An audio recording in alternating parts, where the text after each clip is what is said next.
Sa pagbubulay-bulay po ng salita ng Panginoon sa gabing ito, please turn with me to 1 John chapter 4 verse 16 hanggang sa 18. Ito po ay pagpapatuloy sa ating expository sermon series on the first epistle of John. 1 John chapter 4 verse 16 hanggang sa 18. Ang sabi po dito, at ating nalaman at sinampalatayanan ang pag-ibig ng Diyos para sa atin. Ang Diyos ay pag-ibig at ang nananatili sa pag-ibig ay nananatili sa Diyos. At ang Diyos ay nananatili sa Kanya. Dito'y naging ganap ang pag-ibig sa atin upang tayo'y magkaroon ng lubos na pagtitiwala sa araw ng paghuhukom. Sapagkat kung ano siya, ay gayon din naman tayo sa sanlibutang ito. Walang takot sa pag-ibig, kundi ang sakdal na pag-ibig ay nagpapalayas ng takot, sapagkat ang takot ay may kaparusahan, at ang natatakot ay hindi pa nagiging sakdal sa pag-ibig. May the Lord bless the proclamation of His word tonight. Sa ating pagtitipon ngayong gabi, dinala tayo ng ating Panginoon sa isang passage ng banal na kasulatan na nagbibigay sa atin ng comfort and assurance, because this is really talking about the love of God. Si Apostle John, sumulat po siya sa isang iglesia na humaharap ng sari-saring mga challenges at mga false teachings, particularly Gnosticism, na kinombat ni Apostle John sa kaniyang liham, at dinadala tayo ni Apostle John sa ating buhay na pag-asa and glorious reality bilang mga tao ng Diyos. And the Apostle John in our passage tonight brings us to the very heart of the gospel, kung saan ang ating mga takot ay madispel, mawala, and ang ating assurance ay ma-establish po, mga kapatid, mga kaibigan. Ang ating teksto ngayong gabi, 1 John chapter 4 verse 16 hanggang sa 18, ay nagsisilbing liwanag sa isang mundo na punong-puno ng uncertainty, walang katiyakan. Nangungusap ito sa atin at nawa ay mangusap ito sa atin sa gabing ito, at itatouch nito ang mga questions na bumabagabag sa puso at isipan ng marami. At ang tanong is, how can I stand before a holy God on the day of judgment? Ito naman talagang tanong ng bawat isa. Ito talagang pinaka-importanting tanong sa lahat. How can a sinner stand before a holy God on the day of judgment? At ang sagot po ni Apostle John ay malinaw. It is really very concise and it is profoundly Christ-centered. How can we stand before God on the day of judgment? Sa pamamagitan ng pag-ibig ng Diyos na ating nalaman, na ating sinampalatayanan at ating pinanatilihan.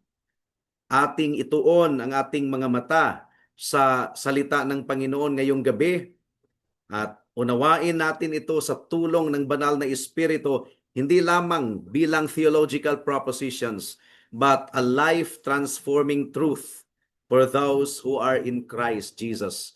Meron pong tatlong bahagi ang ating pag-aaral ngayong gabi. Una, the knowing and believing of God's love. The knowing and believing of God's love. Pangalawa, the perfection of love and confidence for judgment. And pangatlo, what perfect love does. At naway tulungan tayo ng ating Panginoon sa ating pagpapatuloy sa pagbubulay-bulay ng kaniyang salita ngayong gabi. Dumako na po tayo sa unang punto. The knowing and believing of God's love.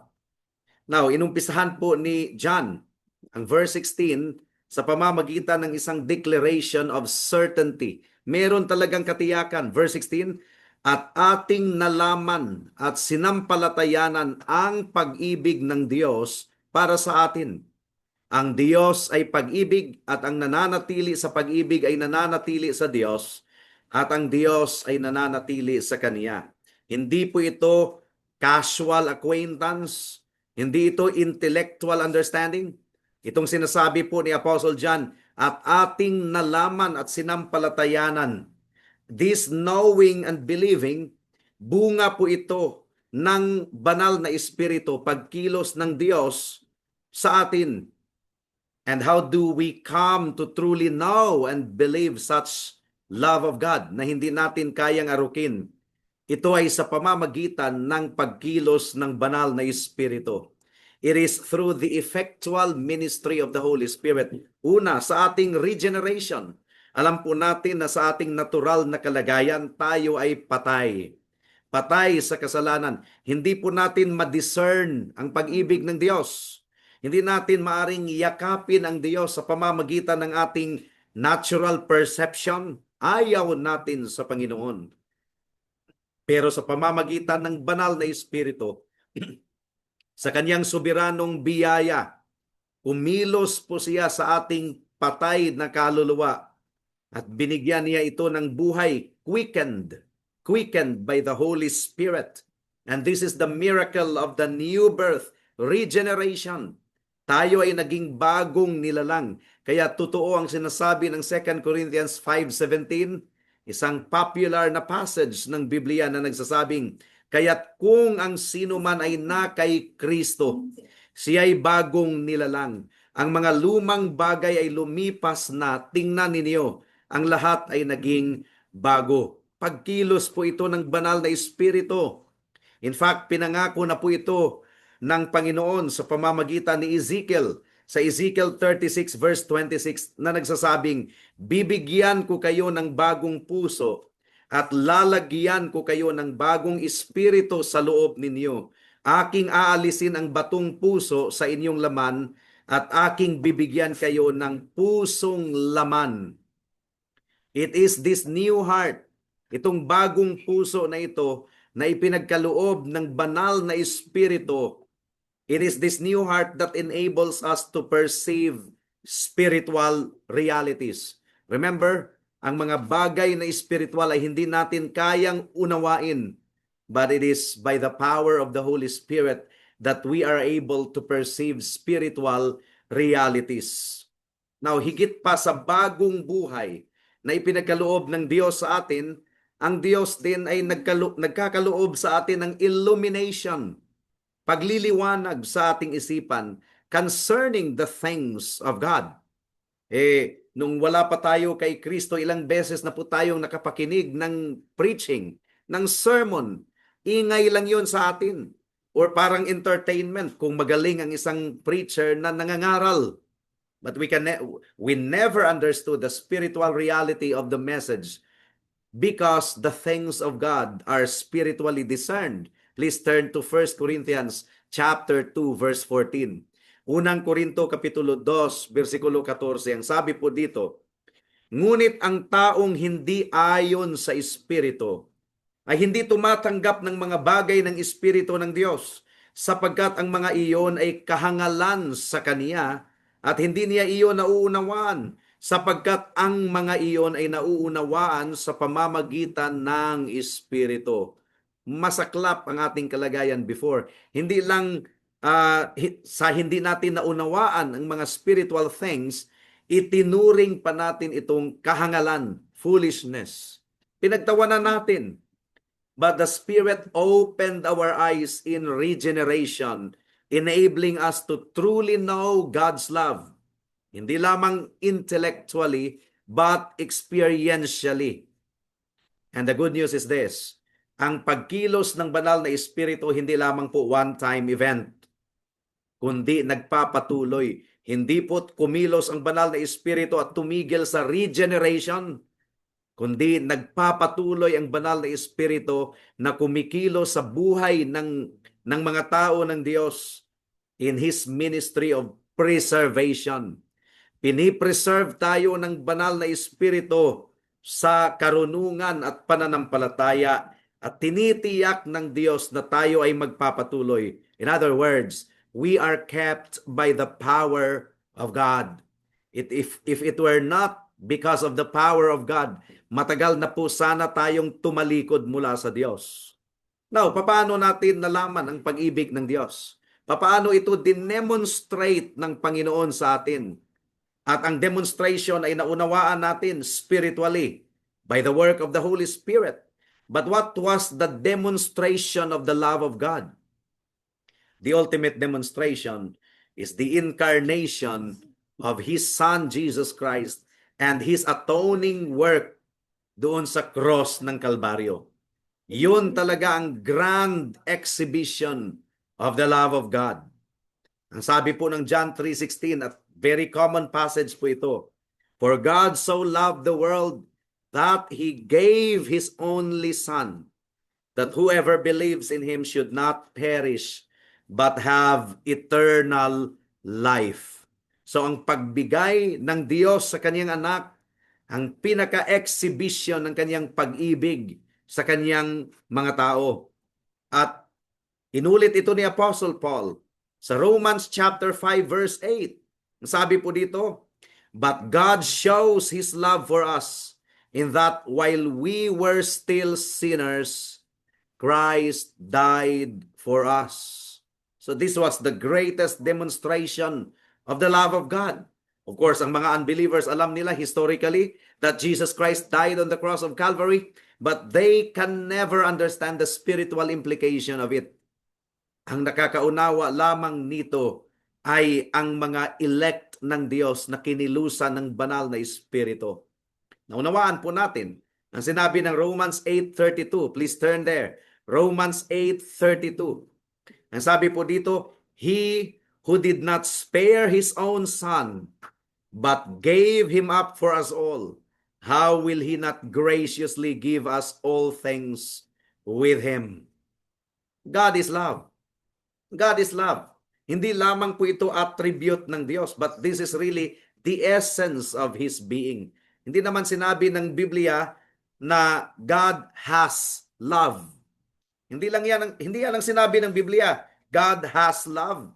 Ang sinabi po ng Bible, God is love. At itong maluwalhating katotohanan na ito ay natutunghayan natin kay Kristo. Dahil si Kristo po ang exact imprint of His nature.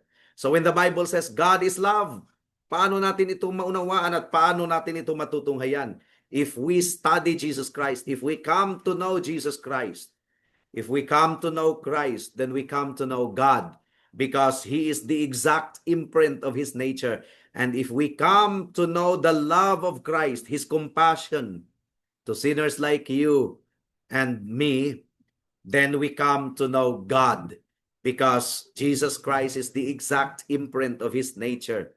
Ang Kanyang sacrificial na kamatayan doon sa cross ng Kalbaryo at ang Kanyang maluwalhating pagkabuhay muli, they are the supreme acts of this divine self-giving love. The triune God, Father, Son, and Holy Spirit, unified in this essential characteristic of love. And therefore, na sinasabi po ng ating teksto, whoever abides in love abides in God, and God abides in him. Now, ano bang ibig sabihin nitong abides in love? To abide in love is to abide in Christ, because He is the visible, tangible, and perfect expression of God's love. Ito ang ibig sabihin ng to abide in love. He who abides in love abides in God. To abide in love means to abide in Christ, because He is the visible, tangible, and perfect expression of God's love. At ito po ang vital union between the believer and God in Christ, na resulta ng pagkilos ng banal na Espiritu. It is the mystical yet real relationship manifested by an active love for God and for one another. So ito yung tinuturo talaga ni Apostle John. How do we know that a person is in vital union with Christ? Kung meron talagang matutunghayan, evident sa kanyang buhay na siya ay umiibig sa Panginoon at umiibig sa kapatiran. Gaya ng sinabi po ni Martin Lloyd Jones. Ang sabi po ni Martin Lloyd Jones, one of the tests of truly knowing God's love is a loss and absence of the sense that God is against us. Diba? If God is for us, who can be against us? Kung ang puso mo, kung ang konsensya mo, ang kaluluwa mo, ay nararamdaman mo pa rin that God is against you, then hindi mo pa naunawaan ang pag-ibig ng Diyos. Because if you understand the love of God in Christ, if you understand the love of God that is demonstrated by His death on the cross, His atoning death, but God commends His love for us in this, that while we were yet sinners, Christ died for us. Kung naunawaan mo ang pag-ibig ng Diyos dahil sa demonstration ng ginawa ni Kristo, it will also follow that there is a sense na hindi mo na nararamdaman that God is against you. God is for you. Sapagkat pinawi ni Kristo ang puot at galit ng Diyos. Propitiation. Dati nung wala ka pa kay Kristo, ang kamay ng Panginoon ay mabigat laban sa iyo. Ang puot ng Diyos ay nahahayag mula sa langit laban sa iyo. But because of the love of God demonstrated in Christ Jesus, dahil sa kaniyang kamatayan at muling pagkabuhay, naunawaan mo at niyakap mo ang katotohanan na ang puot at galit ng Diyos ay sinalo na ni Kristo lahat at wala na pong puot at galit na natitira pa laban sa iyo. This is the love of God. So tama talagang sinabi ni Martin Lloyd-Jones, one of the tests of truly knowing God's love is a loss and absence of the sense that God is against us. At ano ba ang pumalit? This is replaced by a feeling and a sense that God is for us and that God loves us. Yun po ang unang punto. Pangalawang punto po, mga kapatid, the perfection of love and confidence for judgment. Verse 17 ng ating teksto, 1 John 4:17. Ang sabi po dito'y naging ganap ang pag-ibig sa atin upang tayo'y magkaroon ng lubos na pagtitiwala sa araw ng paghuhukom. Sapagkat kung ano siya, ay gayon din naman tayo sa sanlibutang ito. First of all, sinabi po ni Apostle John, by this is love perfected in us. Ano ba itong this? By this. Ito ay nagpo-point back sa katotohanan ng verse 16. Ang pag-ibig ng Diyos na nauunawaan natin, sinampalatayanan natin at nananatili tayo sa pag-ibig ng Diyos. Ito yung this na tinutukoy. By this is love perfected in us. Hindi po ang ating perfect performance ang nagliligtas sa atin, kundi ang perfect na pag-ibig ng Diyos, unconditional, initiating and sacrificial. Ang perfect na pag-ibig ng Diyos, fully realized and operative in and through us by the power of the Holy Spirit. Kung tayo ay tunay na nananatili sa pag-ibig ng Diyos sa pamamagitan ni Kristo, that love is brought to completion in our experience and expression. Meron talagang tangible evidence ng pag-ibig ng Diyos sa ating buhay. Merong tangible. Kasi hindi lang intellectual ang dealing ng Panginoon sa atin. Hindi lang intellectual ang ating pagkaunawa sa pag-ibig ng Diyos, kundi experiential also. Nararanasan po natin ito. And this perfected love is the true source of our confidence for the day of judgment. Ang ating assurance, ang ating katiyakan, ay hindi po ito nagmumula sa ating inherent goodness or perfect obedience. Wala po tayong ganoon. No, ang ating assurance ay nagmumula sa perfect righteousness of Christ imputed to us by faith. It is the Spirit's transformative work flowing from that union with Christ that further confirms our standing. The Spirit gives witness to our spirit that we are children of God. Ang sabi po ng verse 17, because as He is, ang He na tinutukoy dito ay si Christ, because as Christ is, so also are we in this world. Ito ay kamangamanghang katotohanan. Si Kristo, as Christ is in glory, matuwid, iniibig ng Ama, without fear of judgment, that's what Jesus Christ is. So are we, positionally and increasingly practically dito sa mundo. Kung ano si Kristo, ganon din tayo. beloved by the Father, without fear of judgment. Yes, we are justified by faith alone, but the faith that justifies us is never alone. Yun ang sabi ni Martin Luther, echoed by many reformers. Ang ating union with Christ ay nangangahulugan na tayo ay nakibahagi sa kanyang standing before God. Ano ba ang standing ni Kristo before the Father? Beloved by the Father. Ang standing din natin before God in Christ is we are beloved by the Father. Our subjective experience of God's love, evidenced by the fruit of conversion, is precisely because we are being conformed to the image of Christ. At itong conformity na ito ay napapatunayan sa ating pag-ibig sa isa't isa. Ito talaga yung pinakatema ng liham ni Apostle John. Just as Christ perfectly manifested the Father's love, tayo din, sa pamamagitan ng biyaya ng Diyos at ng kapangyarihan ng banal na Espiritu, nagre-reflect tayo sa pag-ibig ng Diyos. Sa pamamagitan ng ating pag-ibig sa isa't isa. Our love for God and for fellow believers, hindi po ito ang basis ng ating kaligtasan, of course, but this is the infallible evidence and fruit of our salvation. Nagpapatunay ito at nagpapakita that we truly are His children, partakers of the divine nature. God is love. And if we are in Christ, we are partaker of the divine nature, which is love also. And that is why we love one another. Nagpapatunay ito na tayo ay tagapagmana ng kanyang kaharian. And therefore, gaya ng sinabi ng verse 17, as He is, or as Christ is, perfectly loved and righteous, so are we in this world, na lumalakad sa pag-ibig and anticipating the day of judgment, na hindi po tayo natatakot, but we have this confident expectation of our full redemption and vindication in Him.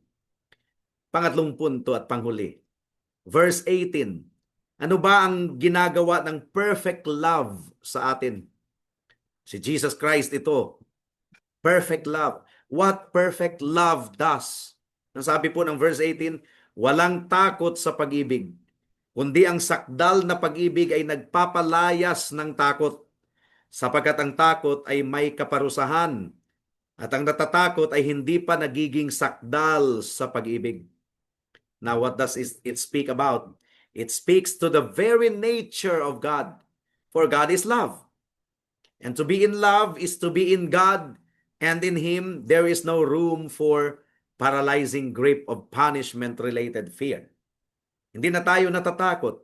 Itong perfect love na ito ang perfectly righteous and holy character of God na dinedemonstrate ng Diyos sa kanyang redemptive plan.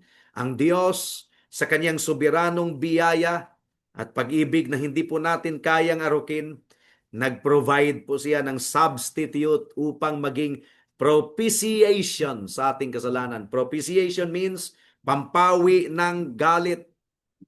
Itong propitiation na ito ay natupad through the atoning blood and imputation or imputed righteousness of Jesus Christ. At tinanggal ng dugo at katuwiran ni Kristo, tinanggal ang matuwid na puot ng Diyos mula sa kanyang mga hinirang na mga tao na kanyang tinawag kay Kristo. Sila yung elect, chosen in Christ before the foundation of the world, na sa pamamagitan ng regenerating work ng banal na Espiritu, sila ay nagsisi at nanampalataya kay Kristo lamang. Now, para sa mga taong ito, sa mga elect ng Diyos, ang Diyos para sa kanila, para sa atin, hindi na po judge na naghahatol at nagkakandem.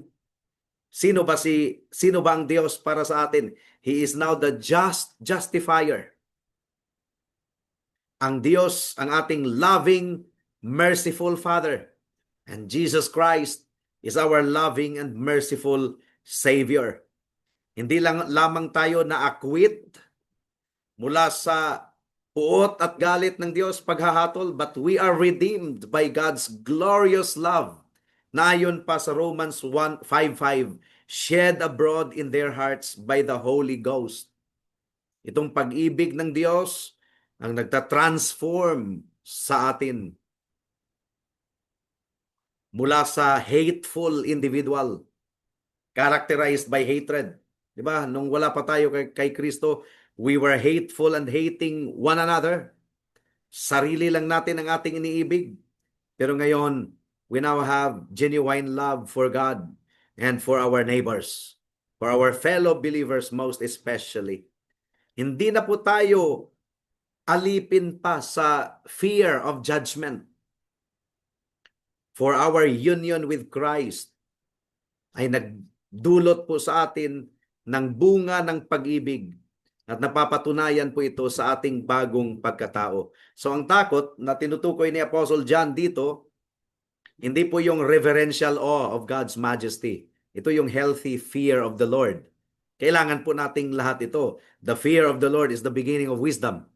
Pero hindi po ito ang tinutukoy ni Apostle John na kung naunawaan mo ang pag-ibig ng Diyos ay hindi ka na natatakot. Hindi ito yung reverential awe of God's majesty, ang fear na tinutukoy dito. But this is the kind of fear that is crippling dread of eternal condemnation.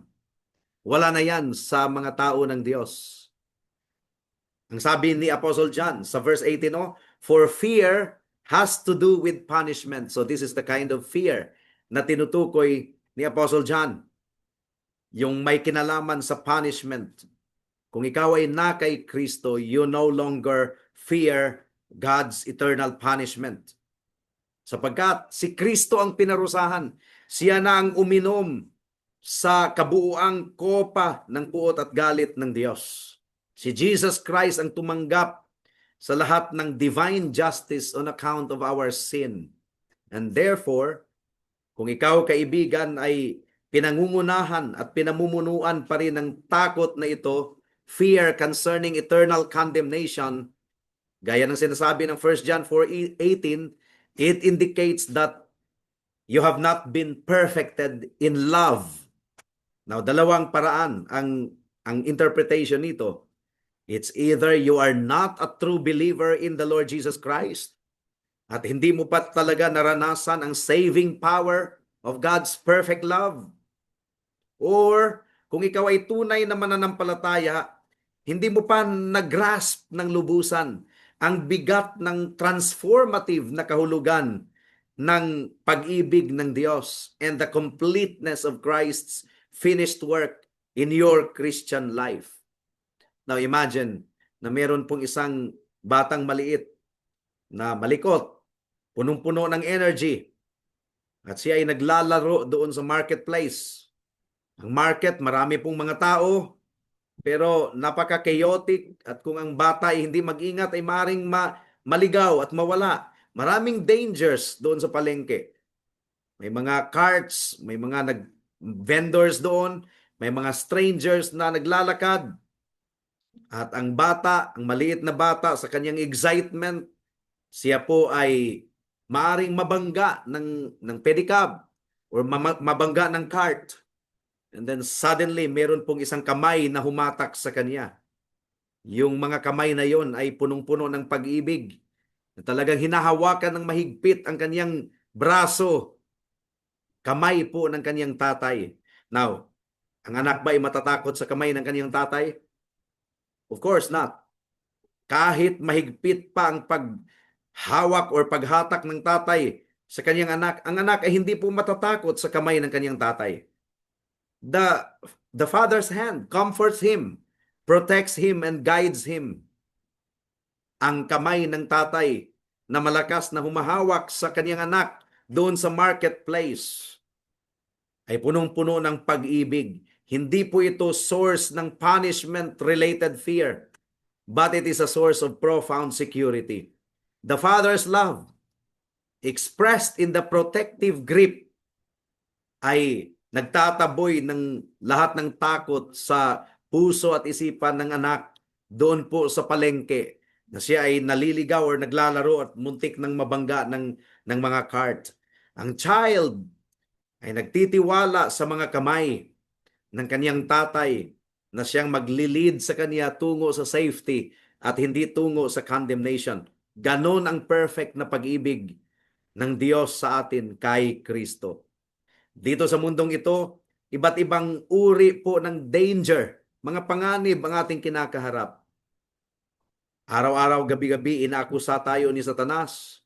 Tinutukso tayo upang magkasala. So there is really the looming reality of judgment. Pero kung ikaw ay na kay Kristo, ang perfect na pag-ibig ng Diyos na ipinakita niya doon sa cross at inapply ng banal na Espiritu sa atin, yun po ang nagsisilbing kamay na humahawak sa atin firmly. And we do not fear the hand of God. For it is the hand of our loving Father who has already poured out His wrath on His Son in our behalf. Ang perfect na pag-ibig ng Diyos na ating nakilala, tayo ay nananatili doon, ang siyang nagtataboy sa lahat ng takot ng kaparusahan. At pinalitan po ito ng confident trust in His unfailing grace and eternal embrace. At ang exhortation po ng Biblia sa atin is we are to grow in love.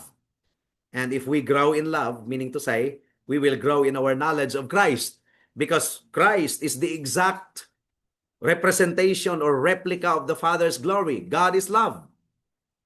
And we know God's love kung mas nakilala natin ang ating Panginoong Jesucristo.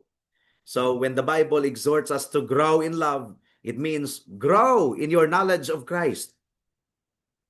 Ang pag-ibig lamang ang antidote sa lahat ng anxiety, sa lahat ng terrors and punishment-related fear. Progressive po ito, mga kapatid, mga kaibigan.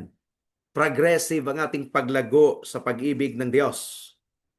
And as we grow more mature in Christ, unti-unting nadidiminish at nadidispel ang takot dahil patungkol sa eternal judgment ng Diyos. Now, para sa mga kaibigan natin na wala pa kay Kristo, of course, the fear of judgment still grips your heart. It is because hindi mo pa naranasan ang saving power of God's perfect love in Christ.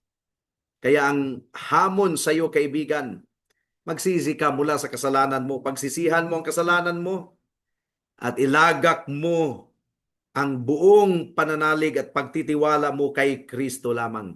Si Kristo lamang ang propitiation para sa kasalanan mo. Propitiation means pampawi ng puot at galit ng Diyos.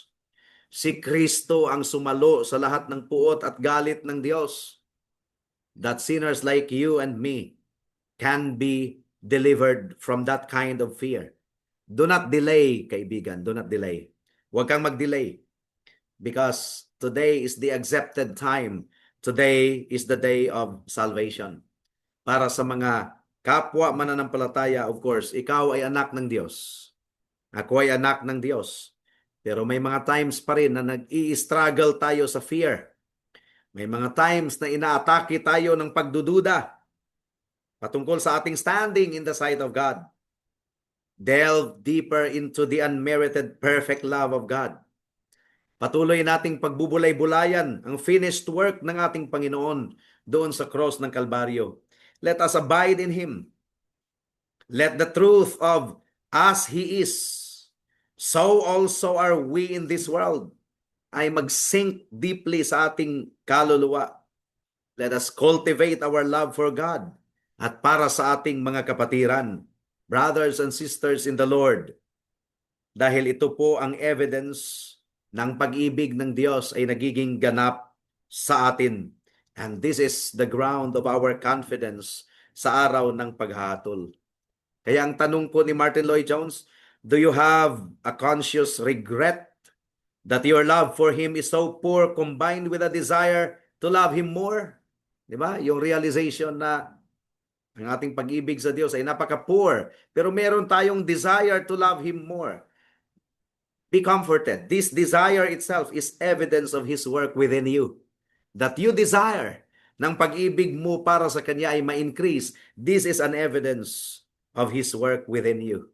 May the perfect love of God, known and abided in, ang siyang pumuno sa ating puso ng confidence at ng kagalakan mula ngayon hanggang sa araw ng paghahatol. At nawa itulungan tayo ng ating Panginoon to proclaim the love of God in this world that is full of hatred. Tayo po ay manalangin. Salamat po aming Panginoon sa mensahe ninyo sa gabing ito. We are exhorted by your word to grow in love, and that means we have to grow in Christ.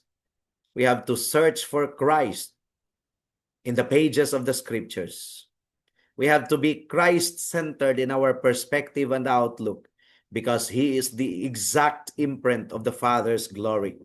Naway wag kaming magtamad, O Diyos, sa aming quiet time and devotion. Naway wag kaming magtamad sa aming meditation. Huwag kaming magtamad sa pagsasaliksik ng inyong salita. Tulungan ninyo kami, O Diyos.